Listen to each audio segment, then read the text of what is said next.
Halo semuanya, selamat datang di channel Bukan Wibu yang akan merangkum alur cerita anime-anime menarik untuk kita semua. Kali ini Mimin akan merangkum alur cerita dari anime Record of Ragnarok yang memiliki nama lain Sumatsu no Valkyrie. Anime ini menceritakan tentang duel antara dewa melawan manusia. Setiap 1000 tahun, para dewa berkumpul dan membicarakan kelangsungan hidup manusia. Saat masa 7 tahun, Zeus bersama dengan dewa lainnya kompak untuk mengakhiri kehidupan manusia di bumi. Namun di tengah pembicaraan itu, ada Valkyrie yang mengusulkan kesempatan kedua untuk manusia dan mengadakan turnamen. Pertarungan 13 manusia terkuat dalam sejarah melawan 13 dewa. Akankah manusia berhasil memenangkan pertarungan dan menunda terjadinya kiamat? Tanpa banyak bicara, langsung saja kita mulai ke videonya.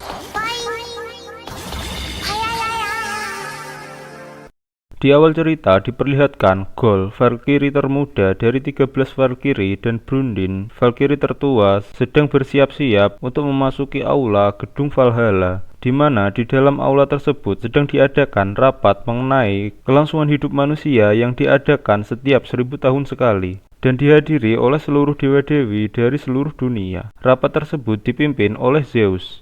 Zeus pun meminta para dewa dan dewi untuk menyampaikan pendapatnya.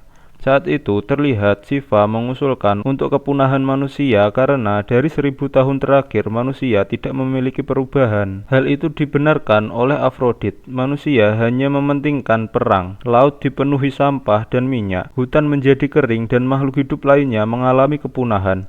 Aphrodite menganggap umat manusia sebagai malapetaka. Terlihat dewa-dewa lainnya juga memiliki pendapat yang sama dan memilih memusnahkan umat manusia. Saat Zeus akan mengetuk palu, tanda kesepakatan terjadinya kiamat untuk manusia, Brundin dan Gol memasuki ruangan sambil berteriak untuk mencegah disahkannya putusan tersebut. Para dewa pun serentak melihat ke arah Brundin. Terlihat Gol, adik terakhir Brundin, yang merasa ketakutan. Brundin pun mengusulkan layak atau tidaknya manusia hidup 1000 tahun lagi dan meminta belas kasihan dan kekuatan dewa dengan menguji umat manusia. Saat itu terlihat para dewa yang kebingungan dengan apa yang dimaksud Brundin. Brundin pun menjelaskan bahwa yang ia maksud adalah pertempuran antara dewa dan manusia yang disebut Ragnarok. Turnamen tersebut adalah turnamen 1 lawan 1 antara 13 manusia melawan 13 dewa. Pihak yang meraih 7 kemenangan akan dinyatakan menang. Jika manusia menang, manusia dijamin keberadaannya selama 1000 tahun mendatang.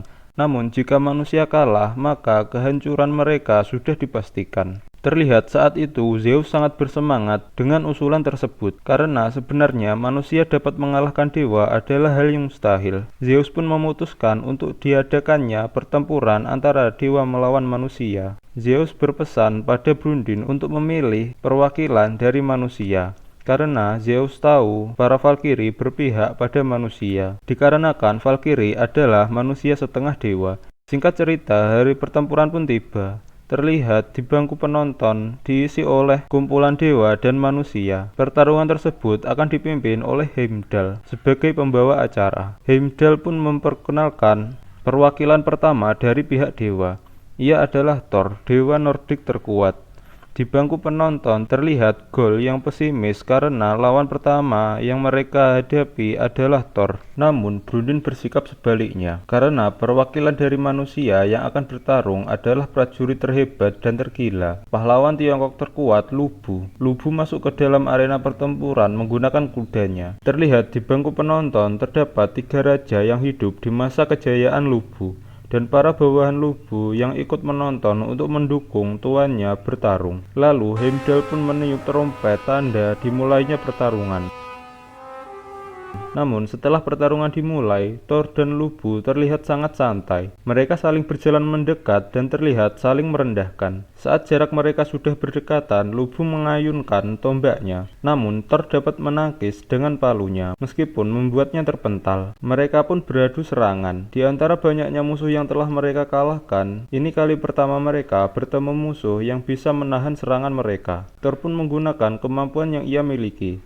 Terlihat kilatan petir di tangannya dan bersiap mengayunkan palunya. Penonton dari pihak manusia terlihat sangat kebingungan dengan yang akan dilakukan Thor. Pada zaman kuno, negeri para dewa Asgard dikelilingi tembok tinggi yang melindungi dari invasi raksasa. Suatu ketika, 66 raksasa tiba-tiba menyerang Asgard.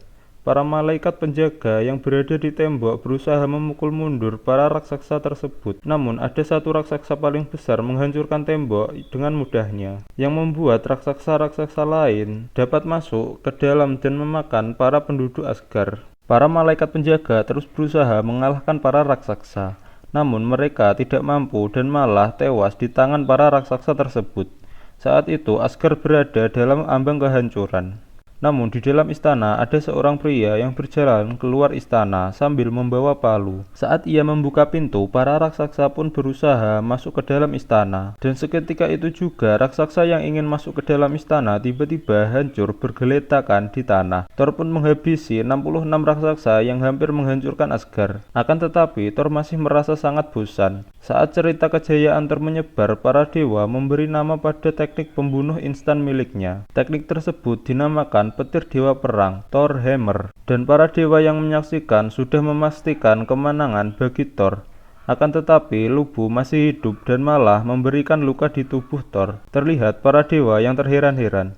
Saat itu mereka berdua terlihat sangat menyukai pertarungan mereka. Scene berpindah mengenai sejarah Lubu.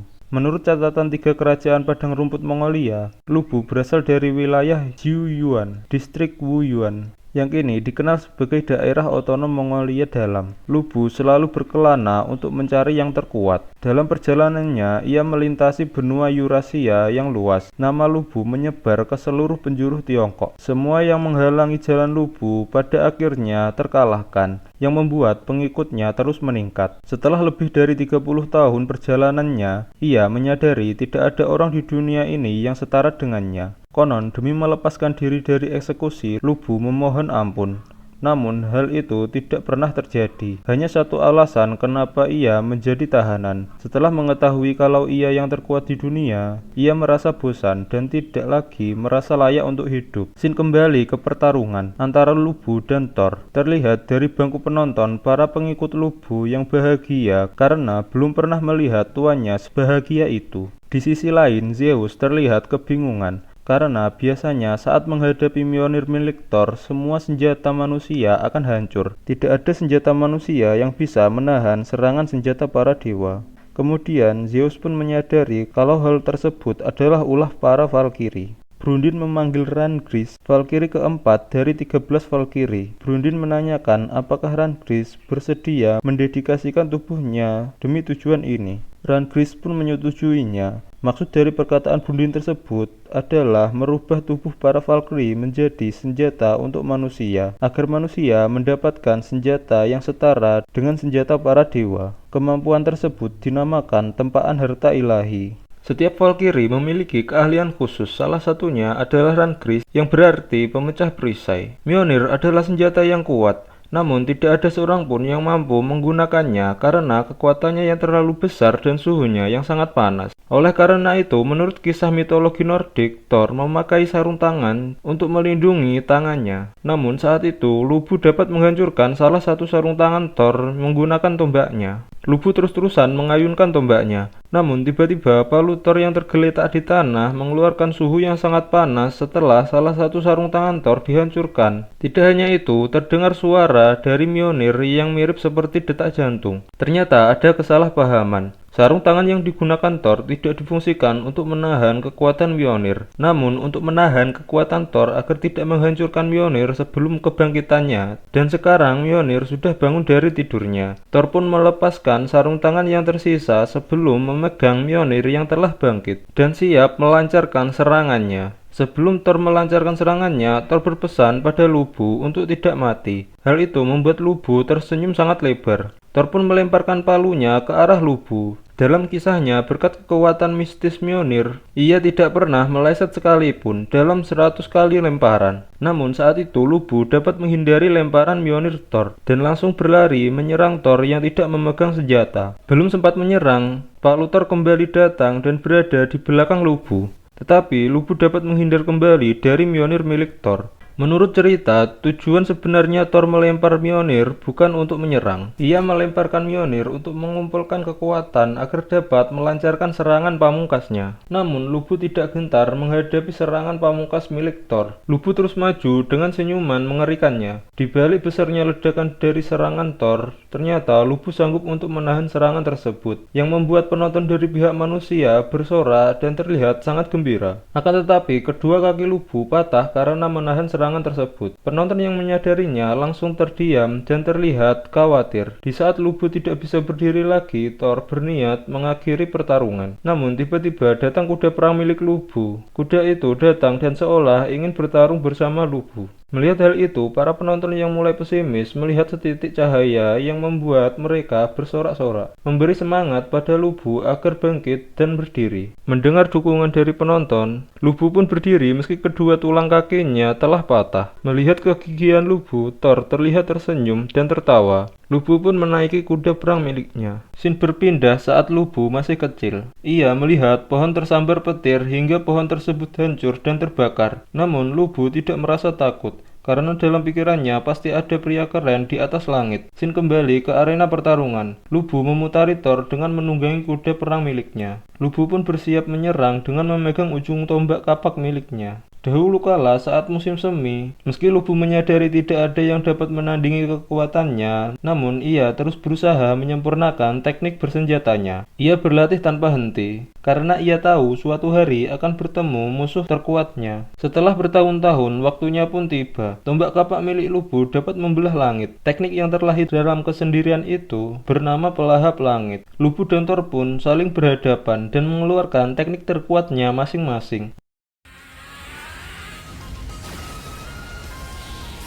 Akibat pertarungan itu, tombak Lubu hancur dan terlihat Rangris yang tergeletak di tanah, sedangkan Lubu kehilangan kedua tangannya. Lubu telah mengeluarkan seluruh kemampuannya, namun tetap tidak bisa menang. Meskipun begitu, Lubu merasakan kesenangan yang belum pernah ia dapatkan. Lubu berlari ke arah Thor meskipun ia tahu kalau ia sudah pasti akan mati. Pertarungan pun selesai. Pertarungan pertama antara dewa dan manusia dimenangkan oleh Thor. Umat manusia selangkah lebih dekat dengan kepunahannya.